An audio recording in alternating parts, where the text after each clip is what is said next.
Prontinho, pode iniciar agora. Regina, meu nome é Samanta, né? Eu vou ministrar essa matéria de ecologia e meio ambiente, tá?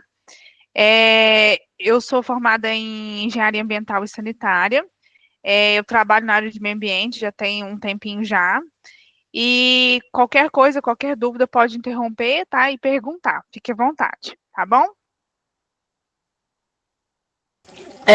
Professora, você trabalha em que lugar? Em que lugar que eu trabalho? Eu trabalho na Comipa. Ah, tá. Eu trabalho lá na área da CBM também. Trabalhar na Funcional, é empresa de Ah, jardinagem. sim. Eu sou técnica em segurança. Muito bacana. Um dia desse a gente tromba por lá. Eu vou compartilhar o slide, tá bom?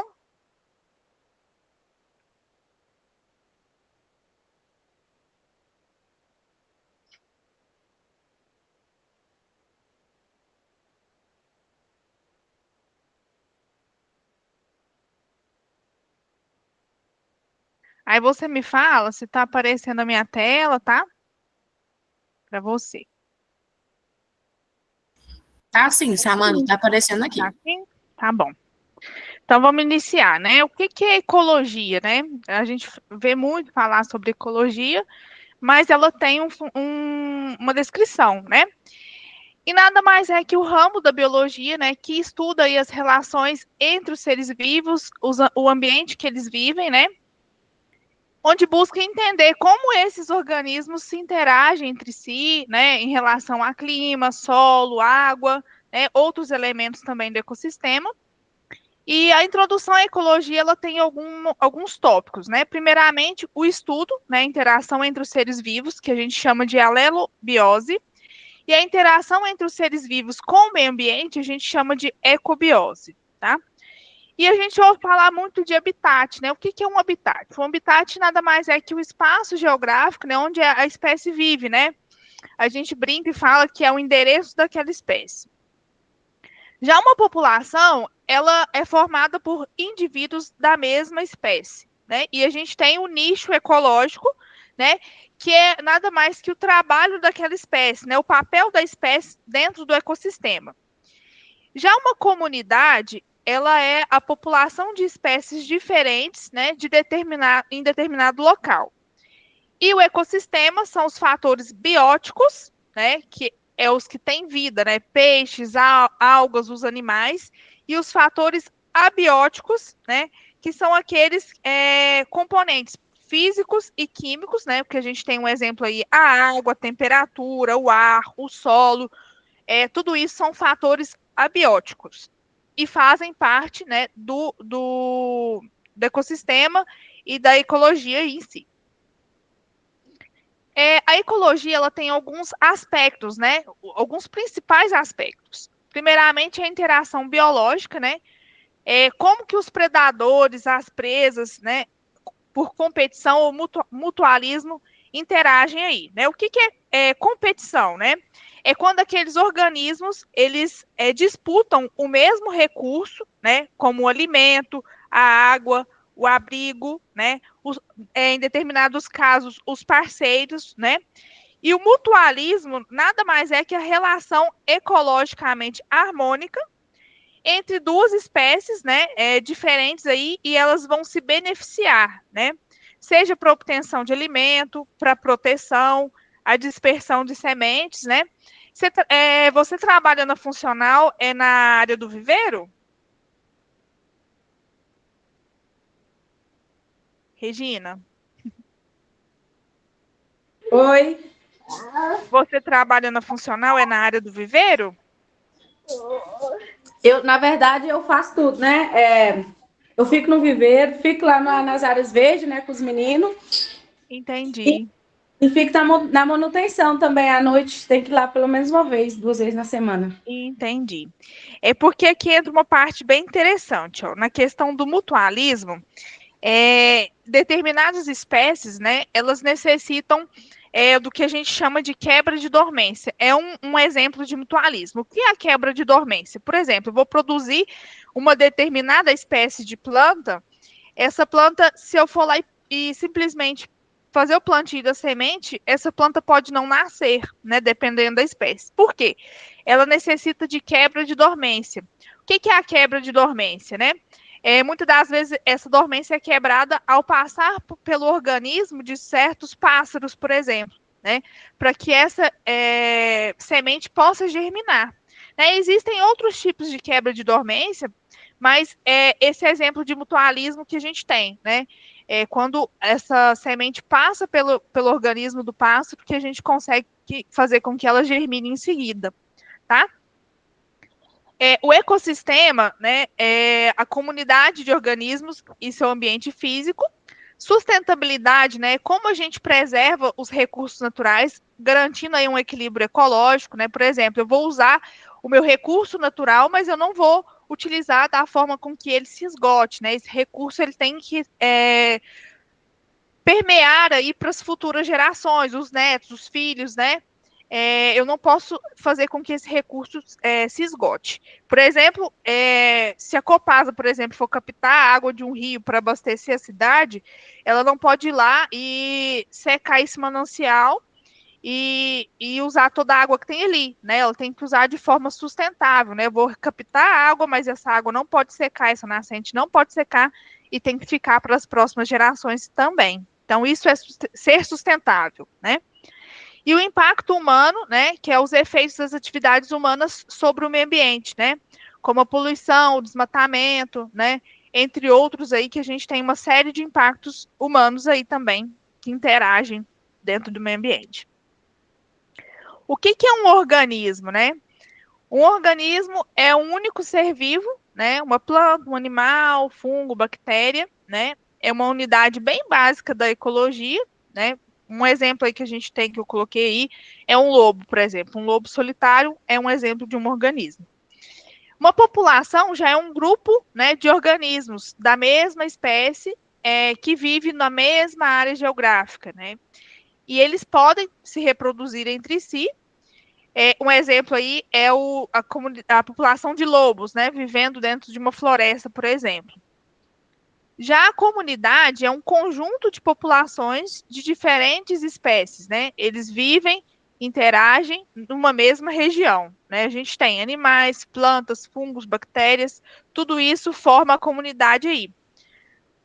Um exemplo que a gente tem aí é os lobos, né? Cervos, árvores, cogumelos, aves, todo mundo compartilha uma mesma floresta, por exemplo, né? Isso a gente consegue formar uma comunidade.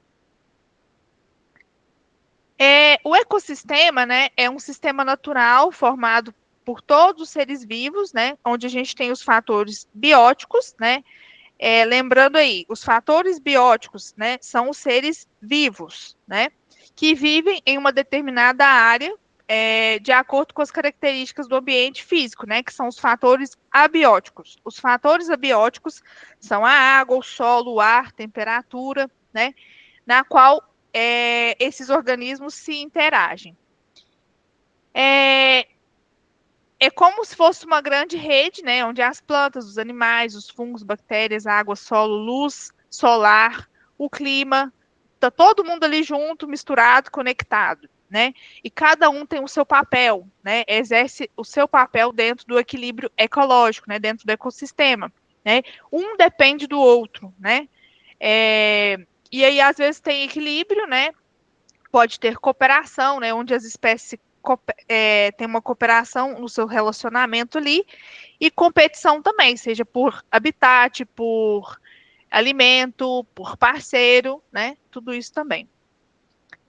Então, um exemplo que a gente tem aí de interação no ecossistema, né? As árvores produzem oxigênio e sombra, né? Os animais se alimentam de plantas ou de outros animais. E aí a gente tem os micro-organismos, né? Que são as bactérias, os fungos, que decompõem essa matéria orgânica. E temos também a chuva e a temperatura que afeta o crescimento dessas espécies, né? Então, lembrando aí na ecologia, o fator biótico refere-se aos elementos vivos, né? Que estão em interação. E os fatores abióticos são os não vivos, né? Mas que são necessários para a gente manter um ecossistema equilibrado aí. A gente tem a biosfera, né? A biosfera é uma camada de terra, da Terra, onde a vida é possível, né? Então, ela abrange tanto os seres vivos, né? Os ecossistemas que os sustentam, e inclui a atmosfera, a hidrosfera, a parte superior da litosfera, que são as camadas aí que a gente tem, né? E ela é essencial para a manutenção da vida do planeta, né? Porque a gente precisa de calor, de água, de luz, né? E de matéria também. Então, ela tem um papel importante nesse equilíbrio, né? Todos os seres vivos precisam de sol, precisam de chuva, né? Então, não existe vida sem isso. O que é um habitat? Oi? Eu achei interessante você falar uma coisinha que eu escutei semana passada lá no Viveiro. Ah, Tem algumas plantas, né, que se você plantar ela na época seca, numa época dessa, elas não sobrevivem, né? sim. Algumas espécies estavam falando lá. Porque as espécies, determinadas plantas, né, elas precisam de água, né? Nós estamos num período mais de seca, né? Um período mais propício a queimadas, né? Então, isso tudo interfere. E a questão também é de nutriente do solo. Tem espécies que necessita ter mais cuidado. Também tem um período que a gente necessita combater formigas, por exemplo, né? Então, tem todo um período certo para fazer o plantio. Não sei se você já observou, né? O cerrado ele tem uma característica muito importante, né? Que as árvores do cerrado elas têm a casca mais grossa, né? Justamente por isso, para resistir à seca e às queimadas, né? Porque às vezes você passa assim e vê que tá tudo queimado, mas logo em seguida vem uma chuva, aquela espécie ali, ela volta, né? Ela se recompõe. Justamente por isso, porque às vezes queimou por fora e por dentro aquela casca ali protege aquela espécie. Um exemplo que a gente tem muito disso são as árvores, né? Aquelas árvores maiores, o ipê, por exemplo. Tem outras espécies que têm cascas mais firmes e mais grossas aí que conseguem sobreviver esse tempo seco e as queimadas também. O habitat, né, é um local natural aí onde as espécies vivem, né, como se fosse o seu endereço. E ele oferece tudo que o organismo ele precisa para sobreviver, né? Água, alimento, abrigo, condições adequadas, tanto de temperatura quanto de luminosidade, né? Que tem determinadas espécies que precisam de mais luz, tem determinadas espécies que não sobrevivem a altas temperaturas, outras a baixas temperaturas. Então, por isso que tem espécies que são de um determinado lugar e outras de outros, né? Justamente por essa questão do que o habitat oferece. Né? A gente tem vários tipos de habitat, né? O terrestre, que a gente tem as florestas, os desertos, os campos, montanhas. O habitat aquático, né? Onde tem os rios, lagos, oceanos, os mangues, né? Aéreo, né?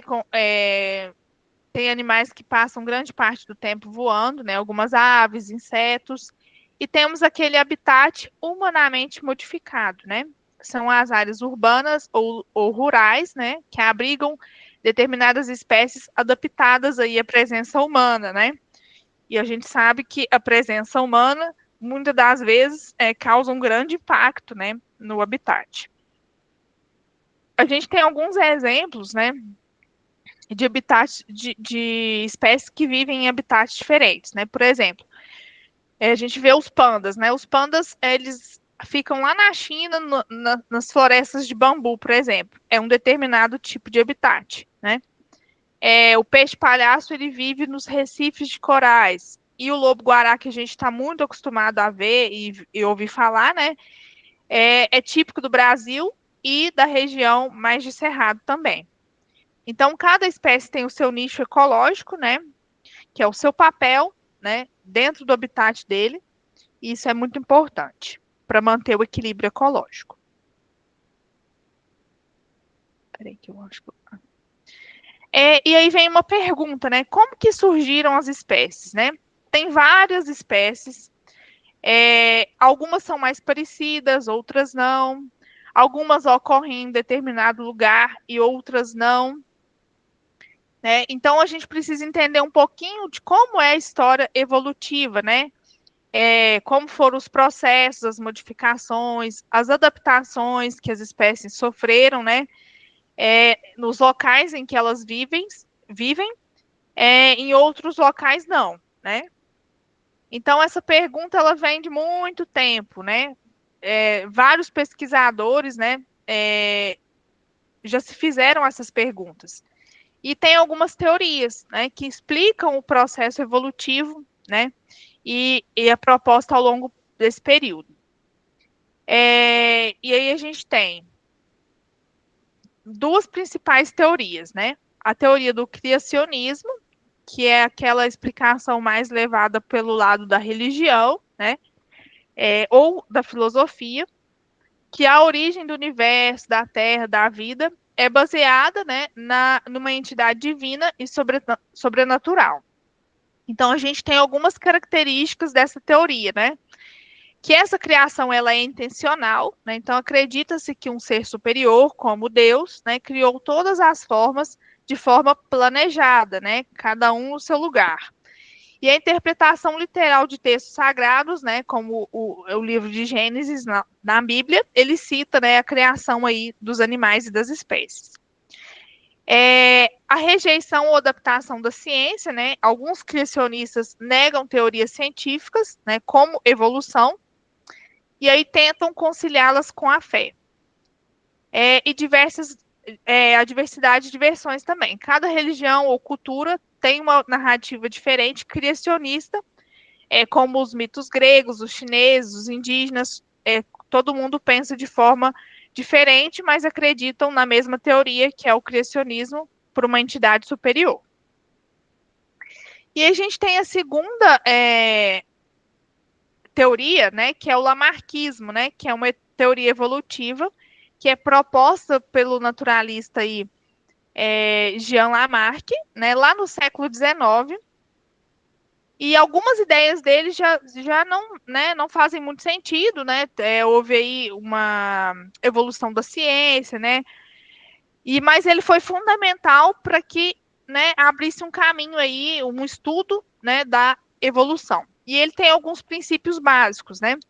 Como a lei do uso, do desuso, né? Onde, por exemplo, os órgãos muito utilizados, né, se desenvolvem e órgãos pouco utilizados se atrofiam, né? Por exemplo, as girafas, né, que esticavam o pescoço para alcançar as folhas mais altas, acabavam desenvolvendo o pescoço mais longo, né? E aquelas que alcançavam as folhas mais embaixo não desenvolviam um pescoço tão longo, né? E tem também, ele acreditava na lei da herança dos caracteres adquiridos, né? O que é isso? Que, por exemplo, se eu adquirisse uma característica durante a minha vida, essa característica seria transmitida para os meus descendentes, né? Por exemplo, se eu for lá e pintar meu cabelo de vermelho e eu tiver um filho, e aí meu filho nasceria com cabelo vermelho, por exemplo, né? Então, é uma característica adquirida ao longo da minha vida, né? Que a gente já sabe que não tem fundamento, né? E com o avanço da genética, né, descobriu-se que as características adquiridas, né, não são herdadas. E a evolução ocorre por mutações genéticas, seleção natural, né, como foi proposto na outra teoria de Darwin, que veio em seguida. Quais foram as contribuições, né, do Lamarck aí? Primeiro, propor que os seres vivos mudam ao longo do tempo. Ele destacou a influência do ambiente sobre os organismos, né? Então, uma determinada espécie, ela vai ser de uma forma de acordo com o ambiente que ela está, outra espécie de outra forma, né? Um outro ambiente em que ela vive. E essa teoria também abre um espaço para um debate científico, né? Sobre a evolução das espécies. Na biologia, uma espécie é um grupo, né, de seres vivos, é formado por organismos que compartilham características semelhantes e que em condições naturais ali, naturais, elas podem reproduzir entre si e aí elas geram descendentes férteis, né?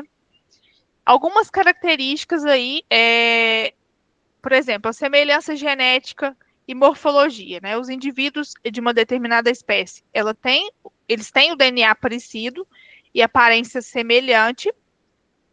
Reprodução fértil, né? Devem ser capazes de gerar filhos, e que esses filhos também possam se reproduzir. E o isolamento reprodutivo, né? Espécies diferentes, geralmente que cruzam entre si,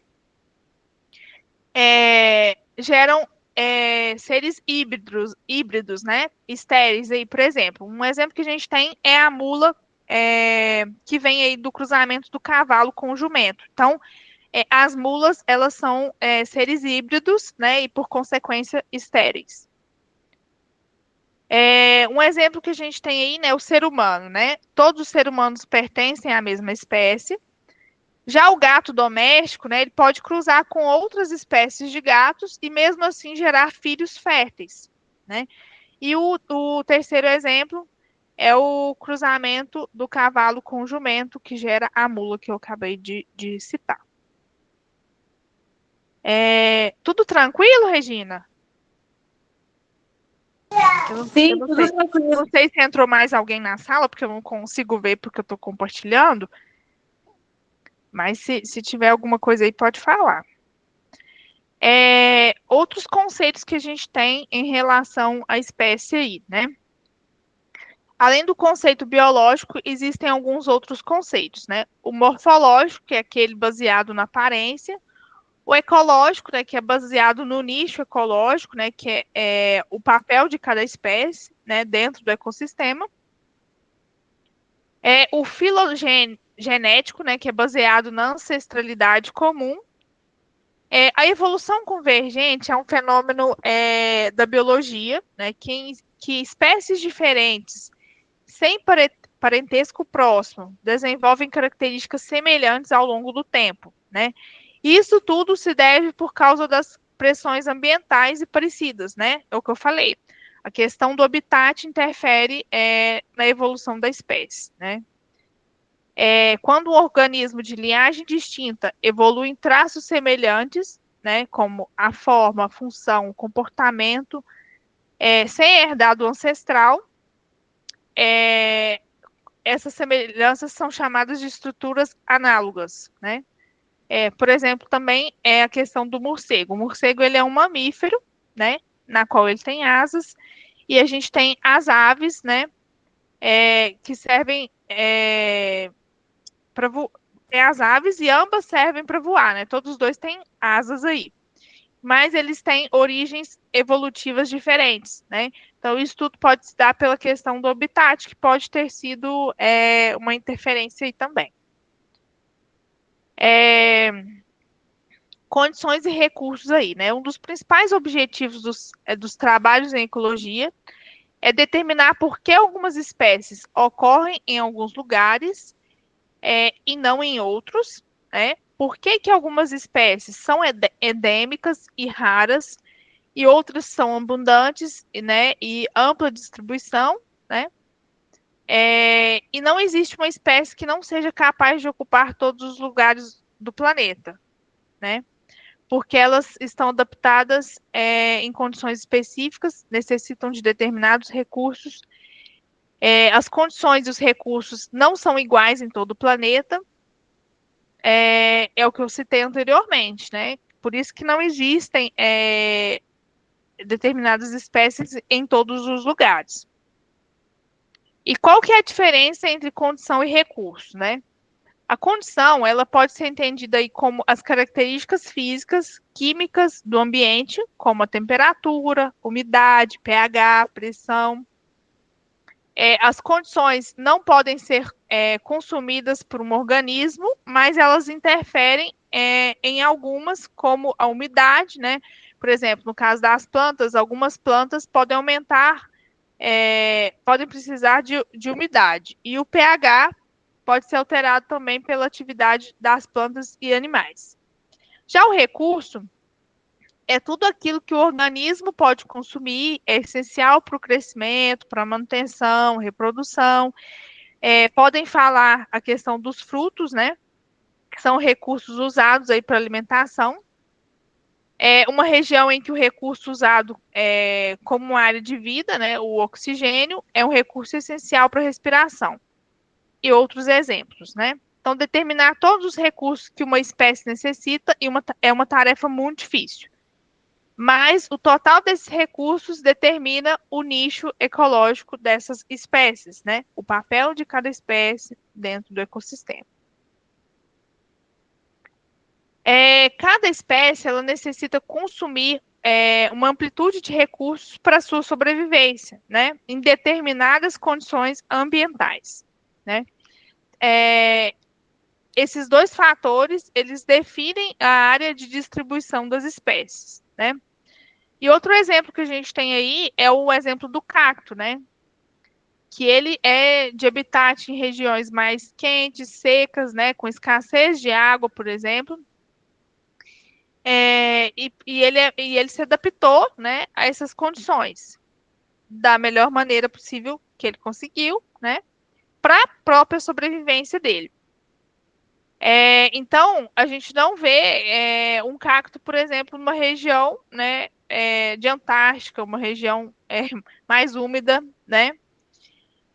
E aí a gente vê como os recursos e as condições elas vão influenciar os organismos, né? Agora eu vou falar um pouquinho sobre as condições no estilo de vida dos organismos, né? A temperatura ela é um fator abiótico, né? É essencial. Ela influencia profundamente a vida dos organismos, desde o funcionamento das células até a distribuição das espécies no planeta, né? Como que a temperatura afeta os seres vivos, né? Nas atividades enzimáticas, né? As enzimas elas funcionam melhor em determinadas faixas específicas de temperatura. Fora desses limites, elas podem perder a função ou se desnaturar, tá? O metabolismo, né? Temperaturas mais altas aceleram o metabolismo e temperaturas mais baixas reduzem, né? A fluidez das membranas celulares também. A temperatura altera a permeabilidade das membranas, afeta o transporte de nutrientes e resíduos também. Reprodução e crescimento, né? Muitos organismos só se reproduzem em condições térmicas ideais, né?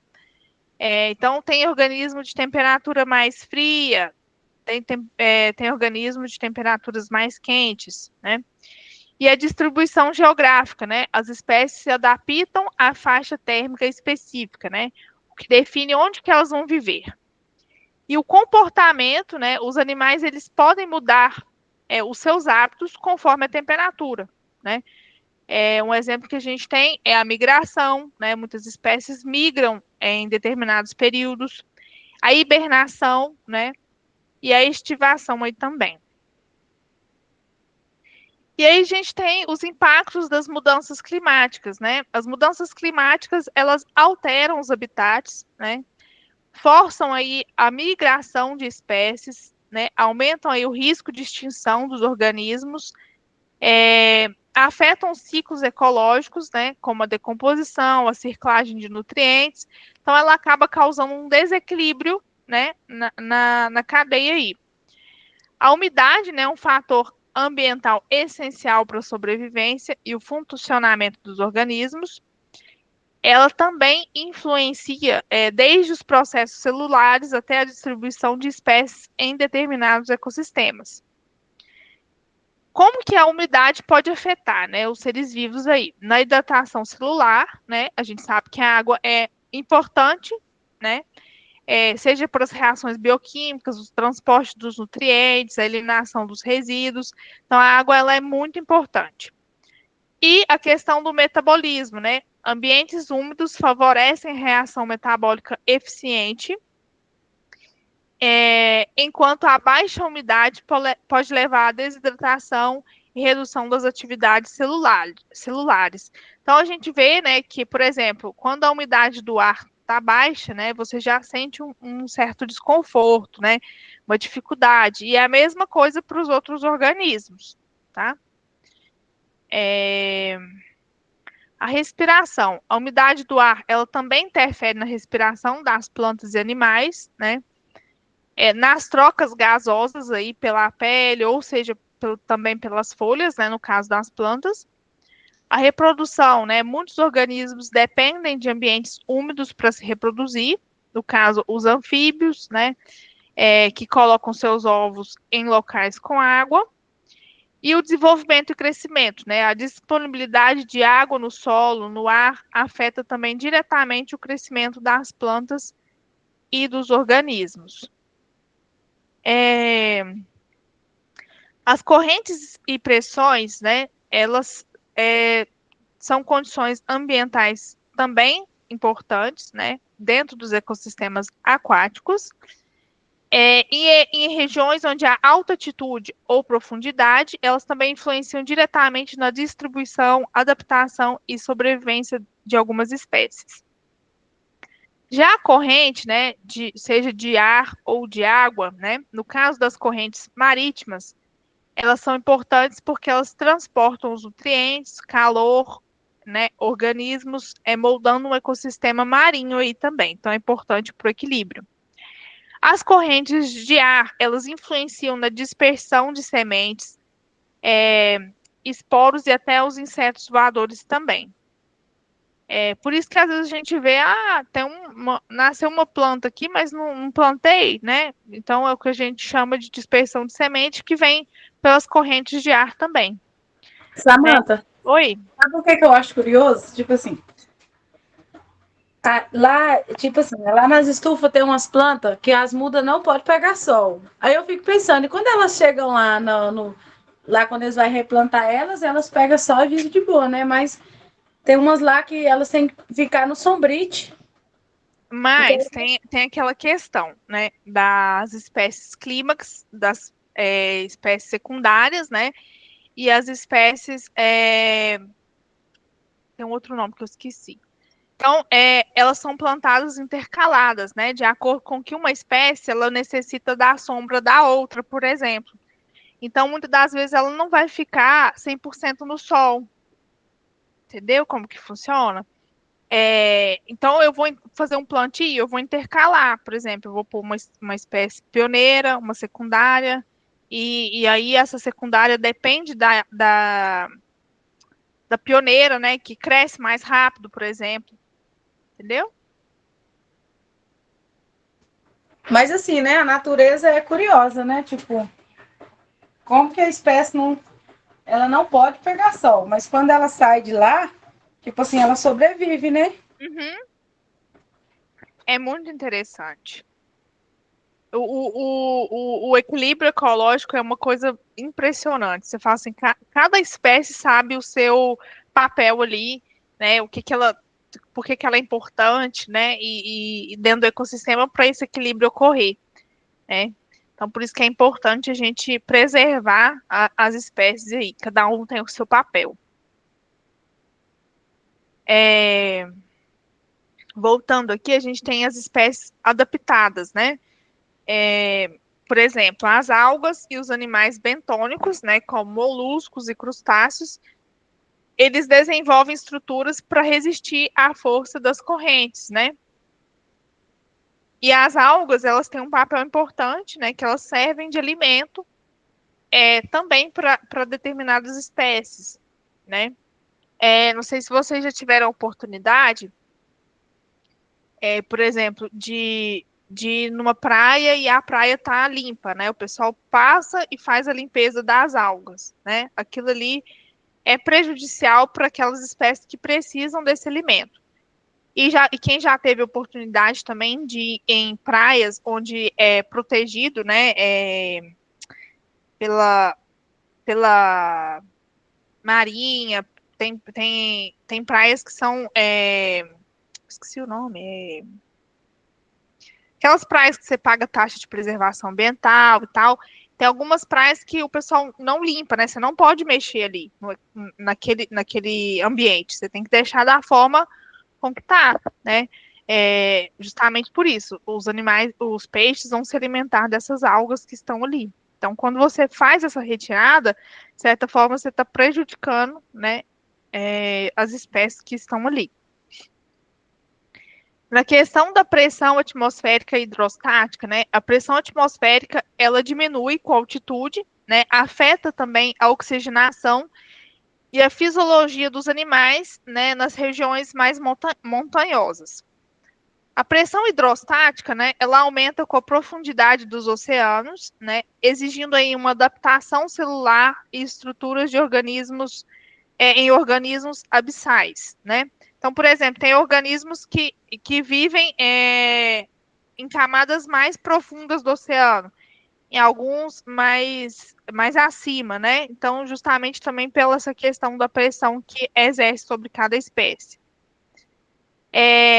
O peixe-bolha, ele vive, né, em grandes profundidades, né? E quando ele é trazido à superfície, a sua aparência muda drasticamente, né? Também devido à diferença de pressão. Então, por isso que tem espécies que são mais adaptadas a ambientes mais profundos e outras em ambientes mais como é que fala? Mais acima. E a gente tem os recursos ambientais, né? A luz, a água, os gases atmosféricos, nutrientes, que também são essenciais para a sobrevivência, o crescimento e a reprodução das espécies. Isso é diferente das condições ambientais, né? Que é a temperatura, umidade, pressão, né? E esses recursos, eles são consumidos pelos organismos, né? Na forma... e eles podem ser limitados aí ou escassos. A luz solar, né, é uma fonte de energia para os organismos, aqueles que fazem fotossíntese, né, são as plantas, as algas e as cianobactérias, né, que fazem fotossíntese. Isso afeta o ritmo biológico, né, o fotoperíodo ali e influencia a floração, migração e reprodução. Então, a intensidade e quantidade de luz determina a distribuição das espécies em determinados ecossistemas terrestres, né? E aquáticos também. Tem espécies que são mais adaptadas às sombras, né? Que a gente chama de subbosque, né? Que é o que é a Regina que falou agora mesmo? Sim, foi eu mesmo. Então, tem baixa saturação luminosa, né? E a fotossíntese eficiente em baixa luz. Né? Então, ela consegue fazer o seu papel, a fotossíntese, né? Mesmo estando com pouca luz ou quase nenhuma aí. A água, né? Ela é essencial para a reação bioquímica, né? Ela transporta as substâncias e algumas espécies traz a regulação térmica, né? Então, a disponibilidade hídrica, ela define o bioma, né? A gente tem deserto e a gente tem floresta tropical, né? A gente tem organismos xerófitos, né? Que é os cactos, por exemplo, né? Que tem as suas adaptações para conservar a água, né? Já que a água é mais escassa. Tem os hidrófilos, né? Que é os peixes, né? Eles dependem de ambientes aquáticos. E a água ela também atua, né, como dispersão de sementes também e larvas. A gente tem os gases atmosféricos, né? O oxigênio ele é essencial para a respiração. O dióxido de carbono, né, o CO2, é usado aí no processo de fotossíntese.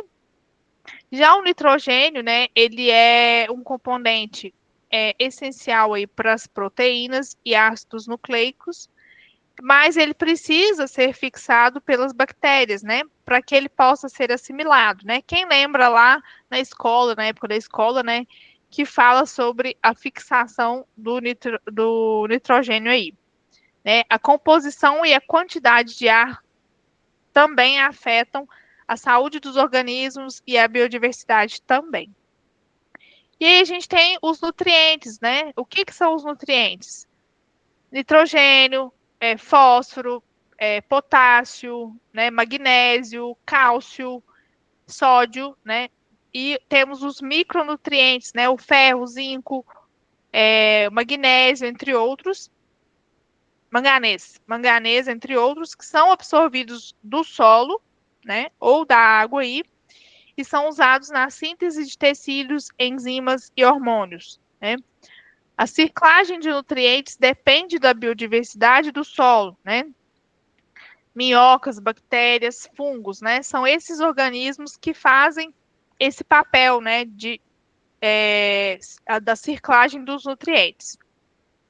E a escassez ou excesso de nutrientes também pode limitar o crescimento ou causar toxicidade, né? Então, tem espécies que, se faltar nutriente, né?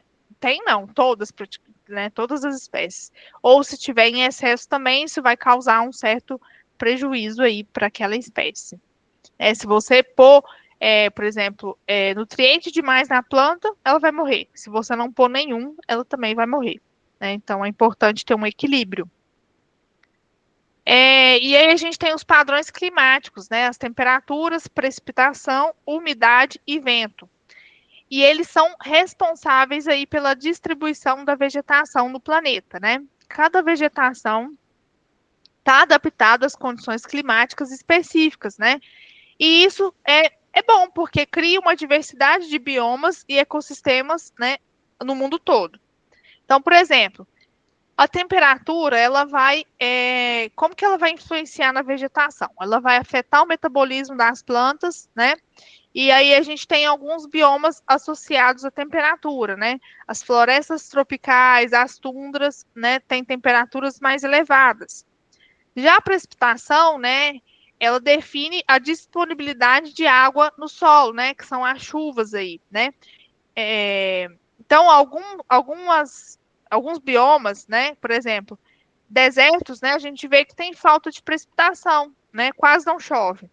Já as florestas pluviais, a gente vê que chove muito, né? Um exemplo que a gente tem é a floresta amazônica, por exemplo. A gente vê que todo dia chove, né? A umidade, né, ela regula a transpiração e o crescimento da vegetação também, né? Um exemplo que a gente tem é os mangues e as florestas úmidas. Já o vento, ele influencia na dispersão das sementes e também na questão de erosão, né? Então, se eu tiver um solo descoberto ali, sem proteção de vegetação, esse solo ele vai estar mais propício a ter uma erosão, né? Então, a gente vê também a questão dos biomas, como campos e savanas aí. Já a radiação solar, ela é essencial para a fotossíntese, né? Então, vegetação de altitudes e cerrado também dependem muito da radiação solar. Exemplos de padrões climáticos e vegetação, de climas tropicais e úmidos, né? Favorecem vegetações densas e biodiversas, né, como a floresta amazônica. Os climas áridos e semiáridos, eles limitam o crescimento da vegetação, né? Então, vai predominar aquelas espécies que são arbustivas, né? Os próprios cactos, né? Que são mais resistentes. Já nos climas temperados, né? A vegetação caducifolia, que perde as folhas durante o inverno, né? Como as florestas temperadas, no caso, por exemplo, da Europa, América do Norte. Tem a questão do clima frio, né? Eles sustentam as vegetações adaptadas ao gelo e ao solo raso, né, como a tundra e as coníferas boreais. Já as mudanças climáticas, né, e os impactos na vegetação, elas podem alterar os padrões de chuva e temperatura, né, deslocando aí as zonas de vegetação, né? E aí, por consequência, a gente vai ter a desertificação, né? Que é onde a gente vai conseguir com que não nasça ali vegetação, fique o solo mais pobre, né? Então, tudo isso são consequências das mudanças climáticas, né? E os impactos nas vegetações. Então, por consequência, se houver uma desertificação, a gente vai ter a perda de habitat, as espécies vão migrar, né? O aumento dos riscos de incêndios florestais, eventos extremos, que também vão afetar o equilíbrio ecológico, né? Isso também é consequência das mudanças climáticas. Os biomas terrestres são grandes regiões do planeta, né? Com características próprias, né? Então, cada bioma tem o seu clima, o seu tipo de solo, o seu tipo de vegetação e o seu tipo de fauna, né? Eles representam aí os principais tipos de ecossistemas da Terra e são moldados por fatores como a temperatura, umidade, altitude, né? Quais são os principais biomas que a gente tem, né? A tundra, ela tem como característica, né, o frio extremo, uma vegetação mais rasteira, um solo congelado, né? E onde que a gente encontra esse tipo de bioma? No Ártico, norte do Canadá, Sibéria. A taiga, né, são florestas coníferas, né, de clima frio, solo ácido, onde a gente encontra Canadá, Rússia, norte da Europa. Florestas temperadas, né, que são onde tem aquelas estações bem definidas, né, verão, primavera, outono, inverno, né, onde a gente encontra Europa, América do Norte e Ásia. Florestas tropicais, né, onde tem alta biodiversidade, né? O clima é muito quente e úmido, por isso que chove, né? Um exemplo, a gente tem a Amazônia, o Congo, o Sudeste Asiático. Já as savanas, né, tem por característica aí as gramíneas, né? E as árvores mais espaçadas, um clima tropical e uma estação mais seca, né? Onde a gente tem a África, no Brasil a gente tem um exemplo que é o Cerrado, Austrália. Já as pradarias, né, tem uma vegetação herbácea, um clima mais temperado, um solo fértil, né? Um exemplo que a gente tem é nos Estados Unidos e Argentina, né? Os desertos, né, onde tem uma vegetação escassa, um clima árido e grande amplitude térmica, né? Onde a gente encontra o deserto, né? Saara, Atacama, deserto australiano, entre outros aí.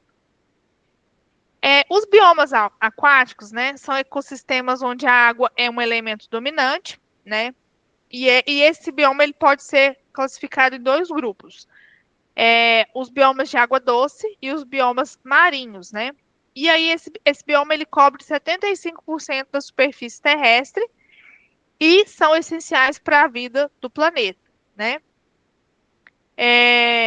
Os biomas de água doce, né, são os rios e córregos, né? Então tem por característica água corrente, né, com fluxo unidirecional, né, na mesma direção, abrigam aí os peixes, anfíbios, invertebrados aquáticos. Temos também os lagos e as lagoas, né, que são águas paradas com zonas distintas, né? Litorânea e liminética e profunda, né, que possuem plantas aquáticas, peixes e micro-organismos orgânicos. O que é liminética, né? Liminética refere-se aí à área específica dentro de um lago ou outro corpo de água doce, conhecida como zona liminética ou pelágica, né, que é uma zona de característica pela água aberta, onde a luz solar penetra, permite fotossíntese, né? Torna-se uma área mais produtiva do lago. Além disso, a zona liminética é um habitat de diversas comunidades de plânctons, né, e também de peixes. Já as zonas úmidas, né, a gente tem os brejos, os pântanos, né, que são extremamente produtivos e abrigam aves migratórias, anfíbios, plantas adaptadas à saturação hídrica. Já no bioma marinho, né, a gente tem os oceanos, né? O maior bioma do planeta com zonas fóticas, né, que são as zonas iluminadas, e afóticas, que são as áreas escuras, né, que abrigam aí de plânctons até baleias, né, tubarões, e os recifes de corais, né, onde tem alta biodiversidade, né, de peixes coloridos, moluscos, crustáceos, e eles são muito sensíveis às mudanças climáticas. E temos também os manguezais, né, que são as áreas costeiras, onde a água doce e a água salgada elas se misturam, né? Servem aí de berçário para muitas espécies marinhas. Eu vou passar um vídeo aqui para mostrar um pouquinho sobre a questão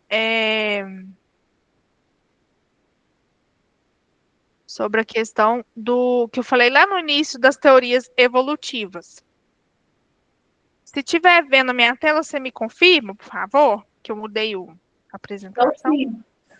Vou passar o vídeo, tá? Se tiver saindo o áudio, se não tiver saindo, você me avisa.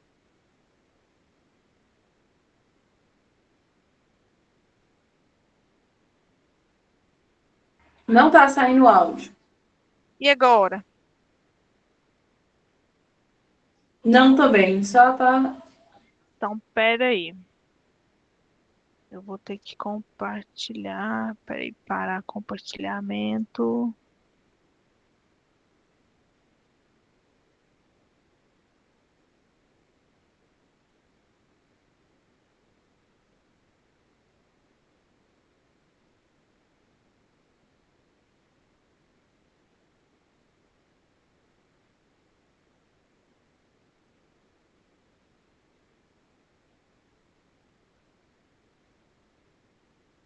Ai, por que não quer dar?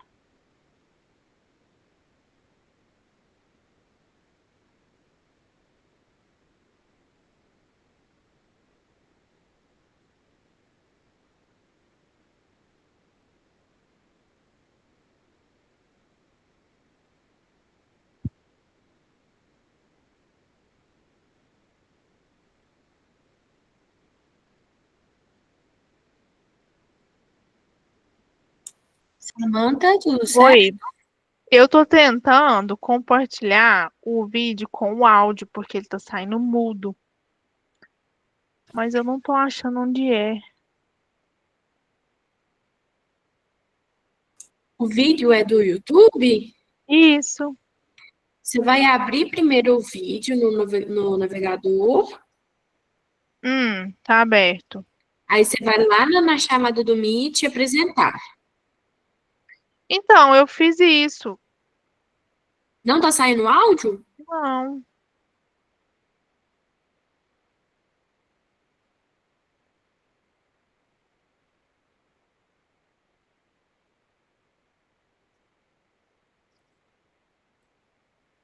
Ó, vou compartilhar a minha tela. Ó, aí eu mudei pro YouTube. Aí eu pus tela cheia. E tá saindo mudo. Que estranho. O áudio do seu computador tá no. Tá.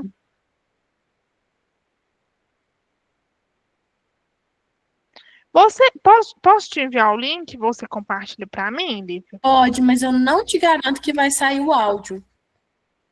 Porque eu tô com duas aulas simultâneas aqui, eu não sei se vai. Mas se você quiser tentar me mandar aí,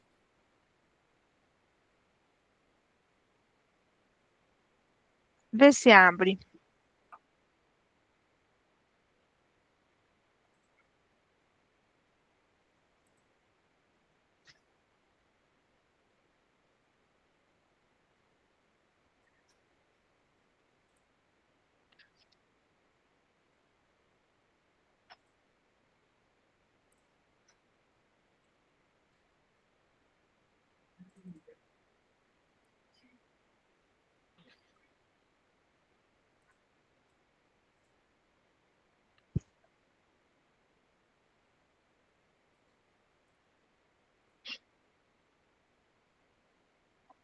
tá saindo o áudio. Ainda não, mas ele demora um pouquinho. Deixa eu. Bom, agora eu Tá. vou falar um pouco sobre evolução. Vou passar um Agora deu conteúdo certo. básico aqui de cada teoria, do que é evolução. Antes de falar de evolução, eu tenho que falar do criacionismo, eu tenho que falar do fixismo, né? Até hoje, você tem lá estados americanos, o Texas, por exemplo, eles são criacionistas, eles não acreditam em evolução. O que diz o criacionismo? O criacionismo diz que Deus criou todos os seres da forma que eles são, que não existe evolução. Aquela conquista do ambiente terrestre, tudo aquilo que a gente estuda, das características que são vantajosas, que vão selecionando os indivíduos a viver bem adaptados, isso não existe. Para o criacionismo, você tem Deus como criador de tudo e no fixismo não existe evolução. Então aqui, Deus criou os seres da forma como eles são e no fixismo eu tenho a ideia de que eles não precisam evoluir, eles são fixos, não existe evolução. Então o sapo foi criado como ele é, a cobra foi criada como ela é e você foi criado do jeito que você está aí hoje. Beleza. O primeiro cara a discutir isso aí, a expor o trabalho dele para a comunidade científica foi Jean-Baptiste Lamarck, né? Um naturalista. Ele começou a observar lá a girafa, lembra da história da girafa, que vai servir para Lamarck, vai servir para Darwin. Eu tenho lá a girafa, não é isso? Só que para ele, você tinha girafa de pescoço curto, que quando acabou o alimento rasteiro, esticou o pescoço para poder comer a copa das árvores, o vegetal que estava na copa das árvores. Então, para Lamarck, ele se modificou por uma necessidade imposta pelo meio. O que ele defendia? Lei do uso e desuso. O que é isso? Se eu uso muito um órgão, ele vai hipertrofiar. Se eu uso pouco esse órgão, ele tende a atrofiar. Até aí, não é nenhum absurdo. Se você for para a academia e malhar um braço só, você vai ficar só com um braço forte. Agora, qual foi o grande problema de Lamarck? É que ele colocava essa necessidade de hipertrofia por uma necessidade imposta pelo meio. Aí ele falou da herança dos caracteres adquiridos. Foi um grande erro. Você falar que uma característica que você adquire ao longo da vida, você vai passar para a sua prole. Por exemplo, então você virou um fisiculturista, está forte pra caramba, ele quis dizer que o seu filho já vai nascer forte. Ou se você perde um membro, perdeu um braço, perdeu uma perna ao longo da vida, que seu filho vai nascer sem esse membro. Um pesquisador alemão fez uma experiência super simples, cortando o rabo de um camundongo e mostrando que a prole do camundongo nascia com o rabo, quebrando um pouco essa teoria de Lamarck. Hoje nós sabemos que algumas características que são adquiridas ao longo da vida, por exemplo, uma mutação, se alterar o material genético do meu gameta, eu posso passar isso para minha geração, não confundindo com doenças, características congênitas que aparecem ao longo da gestação. Então, lei do uso e desuso, usei muito o órgão, ele hipertrofia. Usei pouco, ele atrofia. No caso, herança de caracteres adquiridos, isso que você atrofiou vai ser passado para a próxima geração, para a sua prole. Então, eu queria que vocês guardassem que quando você falar de Lamarck, o meio vai atuar como fator modificador do ser. Ou seja, por uma característica imposta pelo meio, eu vou me modificar para estar bem adaptado. Então, cuidado com as palavras modificação, induzir a modificar, se transformar, se adaptar. Isso vai estar indicando uma ideia lamarquista. Agora, quando você fala de darwinismo, o que eu tenho aqui? Charles Robert Darwin fez aquela viagem a bordo do navio Beagle e ficou impressionado com Galápagos, que é um arquipélago, e nesse arquipélago ele observou essas aves aqui, que são os tentilhões. Ele observou que em cada ilha desse arquipélago, você tinha um tipo de alimento. E você tinha um tipo de ave com um bico adaptado para aquele alimento. Se fosse Lamarck, o que Lamarck diria? Que essas aves modificaram os seus bicos para poder se alimentar. Já Darwin falou o quê? Que você tinha um ancestral em comum nessa ilha, que depois que ela se ramificou, virou esse arquipélago, por alimentos diferentes que eu tinha em cada ilha, eu tinha indivíduos mais aptos para poder se alimentar daquele alimento. Então, poderia ser um fruto, poderia ser uma semente, poderia ser a larva de um inseto. Então, se naquele ambiente eu tinha um tipo de semente que só uma ave conseguia abrir aquela semente, se alimentar daquela semente, essa ave ia se alimentar, ia se reproduzir, ia passar essa característica para a prole. Então, para Darwin, o que ele viu? Que o meio atua como fator selecionador. Eu tenho indivíduos diferentes e aquele que está mais apto vai sobreviver, vai se alimentar e vai sobreviver. O problema de Darwin é que ele não sabia como essa variabilidade aparecia. Ele pegou a teoria malthusiana, que dizia que, por exemplo, a disponibilidade de alimento crescia, aparecia ali como uma PA, enquanto a população era uma PG. Então, o alimento ia de 2 para 4 para 6, enquanto a população ia de 2 para 4 para 8 para 16 e 32. Ou seja, a população crescia, o alimento ficava escasso, começava a competição. Aí Darwin dizia que, como eu tinha indivíduos diferentes, a seleção ia atuar naqueles indivíduos mais aptos, né? Ia eliminar os menos aptos. Ele só não sabia explicar por que esses indivíduos eram diferentes uns dos outros. Recombinação, mutação, reprodução sexuada, isso só foi ser explicado na teoria sintética da evolução. Quando a gente fala de seleção natural, na verdade, eu queria deixar claro aqui para vocês que a seleção natural nem sempre vai favorecer o mais apto. O primeiro, o que é ser mais apto? Pode ser o mais forte, o mais veloz, o mais inteligente. Isso a questão vai falar para você, ele vai te colocar uma situação. E outra, eu tenho 3 tipos de seleção natural. Eu tenho a seleção natural direcional, eu tenho a seleção natural estabilizadora e tenho a seleção natural disruptiva. Qual é a diferença entre elas? Na seleção natural direcional, eu tenho a seleção do indivíduo mais apto. Por exemplo, teve uma modificação no ambiente e um indivíduo estava mais apto em relação aos outros. Esse indivíduo vai se reproduzir e eu vou ter a minha população direcionando a sua carga genética para o aparecimento daquele fenótipo. Então, eu vou ter o favorecimento do indivíduo mais apto em detrimento aos outros.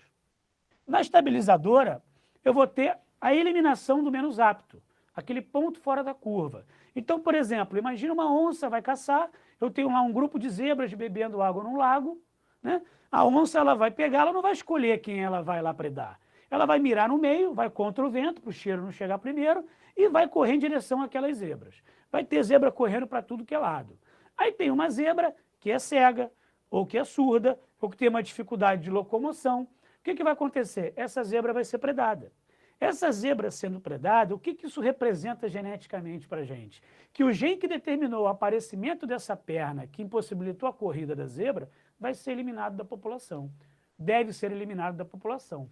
Então, a estabilizadora, você tende a estabilizar a população, a homogeneizar a população, tirando quem tem problema. Então, essa favorece o mais apto, mais ou menos assim. Essa aqui, eu tiro quem tem problema.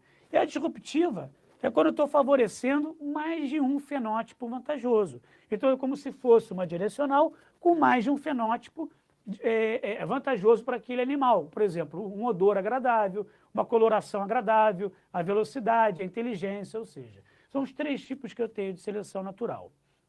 No neodarwinismo, ou teoria sintética da evolução, eu vou ter as ideias de Darwin associadas aos conhecimentos de genética e biologia molecular. Então, como assim?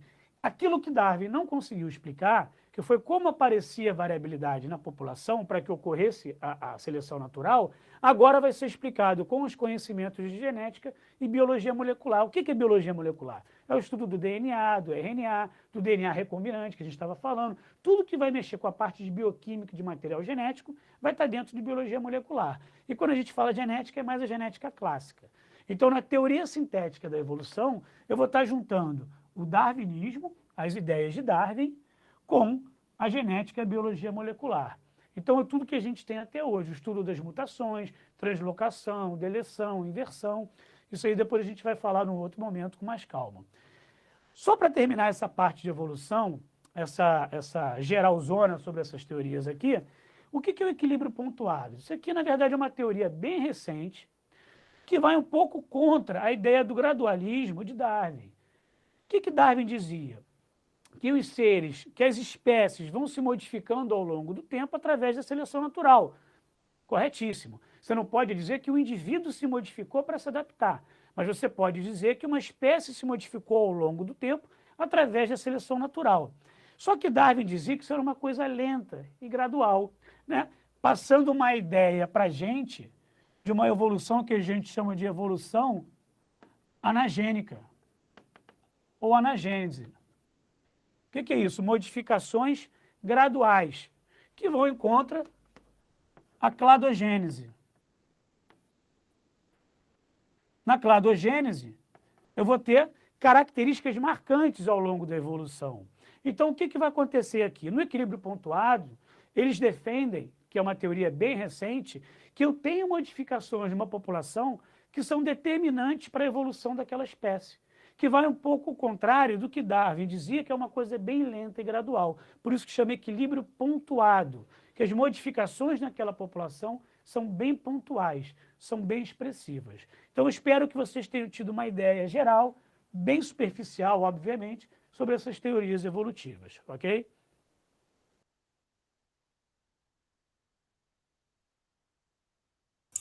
Prontinho.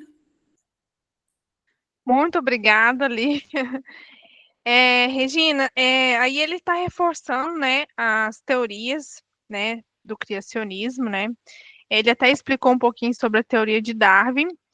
E aí agora eu tinha preparado, eu vou compartilhar de novo a minha tela. Eu tinha preparado uns exercícios para a gente, né, poder fixar a matéria mesmo. Você está vendo minha tela? Sim.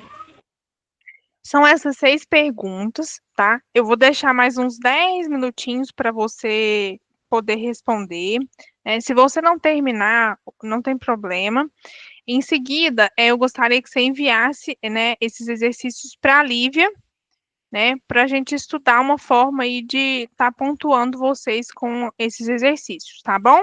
Eu vou estar aqui, qualquer coisa pode me Samanta, chamar. só pontuando que a gente vai ver se vai Isso. poder liberar a pontuação, tá? Isso, foi o que eu falei, que a gente vai estudar uma Então, forma, por né, se vai enquanto, é ser só uma possível. participação da aula mesmo. Aí, se você quiser já pegar os exercícios, né, eu vou estar aqui disponível, qualquer coisa pode me chamar, tá bom? Então, eu estou no celular. Vocês vão enviar um link? Não, as perguntas estão aí no slide. Depois a Lívia vai postar para vocês. Eu não sei se é portal, como que funciona, Lívia?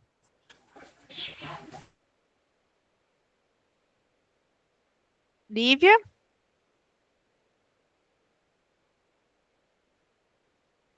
Oi?